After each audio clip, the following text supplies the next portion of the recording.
ऐसा आपको लगता है अंकल? आंटी के दिल में मेरे लिए ऐसी कोई बात नहीं थी। बेटा इन्हें बात करने दो। इसकी जिद ने फरीन को उस नहज पे पहुंचा दिया जहां उसका दिल फट गया। मैं जानता था कि इसकी जिद इस घर को एक बहुत बड़ी मुश्किल में डालेगी।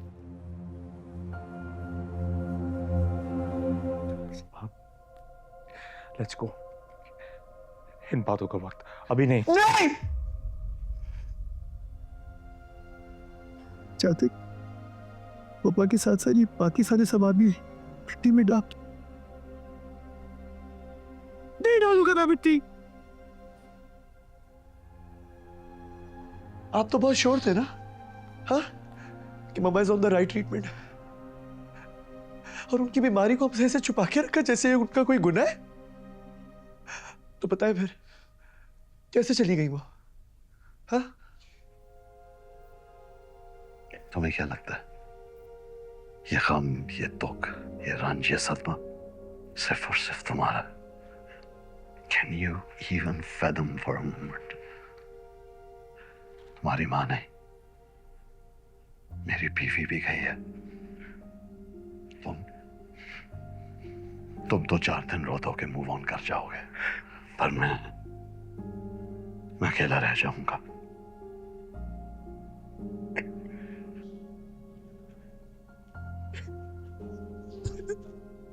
मामा ने भी सारी जिंदगी अकेली ही जी है और कभी किसी को एहसास भी नहीं। मामा ने जो भी महसूस किया उसका गिला किसी से नहीं किया, सिर्फ इसलिए कि उनके घर में कोई तमाशा ना खड़ा हो।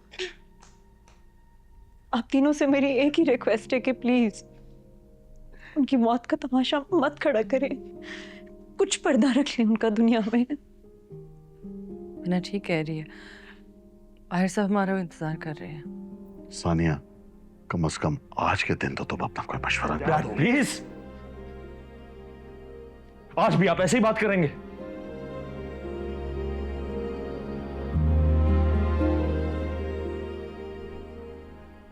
तुम जानना चाहते थे ना कि तुम्हारी मां यूं अचानक खामोशी से कैसे चली गई?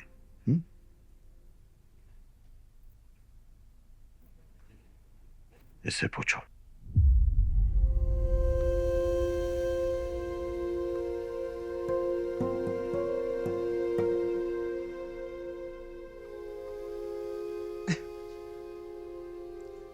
सलमान उठो। सलमान, सलमान, सलमान, आज सबसे ज्यादा जरूरत उन्हें हमारी है,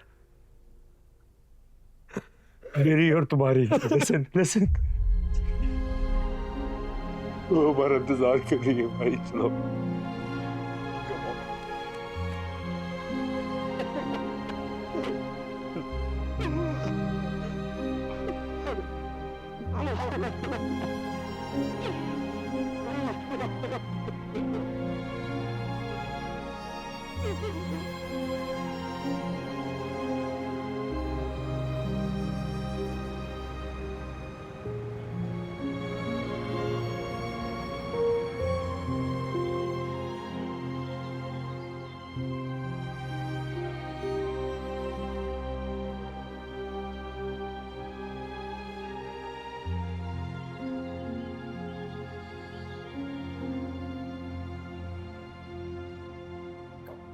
इसकी जरूरत नहीं है।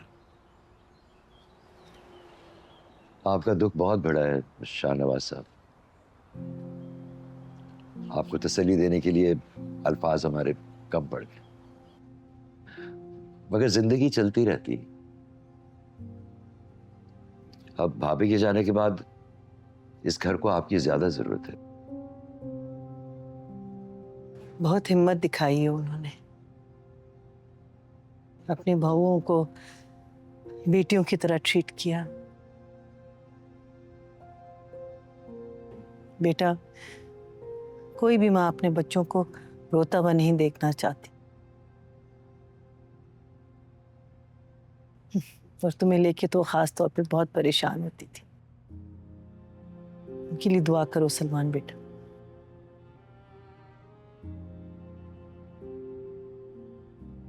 इतनी दुआएं की थी तब भी चली गई वो। ये सब तो अल्लाह की मर्जी है ना सलमान, वरना मेरा केस तो फरीन से ज़्यादा सीरियस था, कॉम्प्लिकेशंस भी ज़्यादा थी, कीमो भी झेली। मुझे तो लगा था कि मेरा वक्त आ गया, लेकिन इंसान बस इतना ही बेबस होता है। उसको हार्ट अटैक हुआ था। उसका कैंसर का इलाज बिल्कुल ठीक चल रहा था। Heart attack?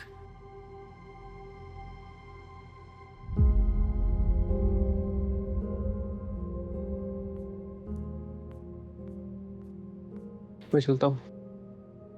ओके अंकल, अपना ख्याल रखिएगा। इसको बाहर गेट तक छोड़ कर आओ। पता नहीं इसको यहां अंदर आने किसने दिया। फरीन होती तो इसको यहां पर एक कदम रखने नहीं देती।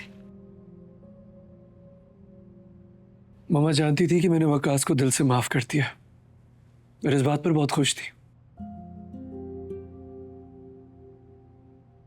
दिल में नफरत रखने वालों में से नहीं थी वो। चल वकास।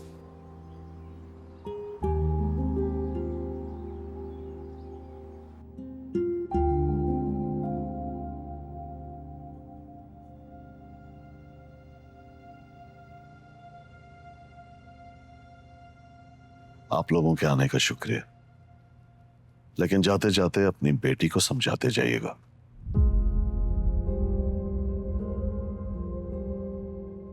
फरहीन ने इसको बेटी का मान दिया, लेकिन इसने फरहीन को मां नहीं माना। ऐसा आपको लगता है अंकल? आंटी के दिल में मेरे लिए ऐसी कोई बात नहीं थी।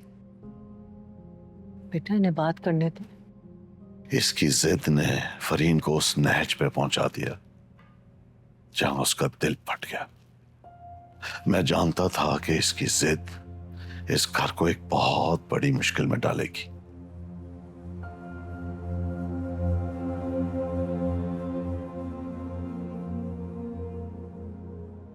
और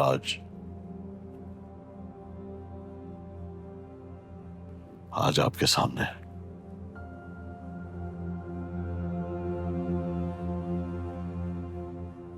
माफ कीजिएगा शाहनवाज साहब, अगर असल नुकसान तो फरीन का हुआ ना। वो बेचारी तो अपनी जान से गई, खामोशी से जिंदगी उनके हाथों से फिसल गई। और मैं हैरान हूं कि आप अब भी यहाँ बैठे औरों में फरीन का कसूरवार ढूंढ रहे हैं। आप कहना क्या चाह रही हैं? आप इनको देखिए, शायद आपकी कुछ गलतफहमियां दूर हो जाएं। ये मेरे कैंसर सपोर्ट का ग्रुप है, देखिए।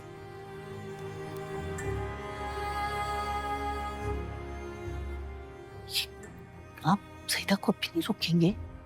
ये कोई वक्त है झूठ सच साबित करने का? शुक्र हो सईदा, मैं यहाँ कोई तमाशा नहीं लगाना चाहता।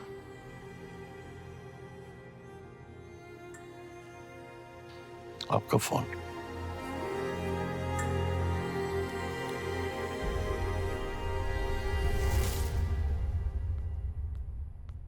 जाहिर बात है, कोई जवाब जो न था, चले गए। अगर तुमने यहां बसना है तो संभल जाओ। चलें, देर हो रही है।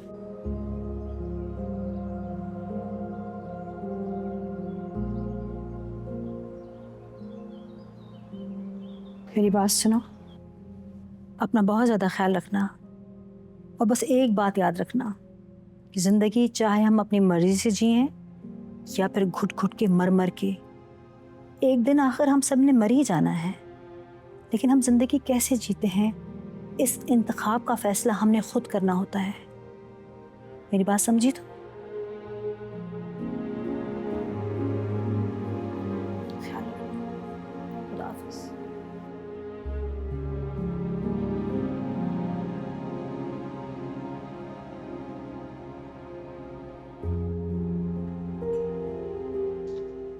चांद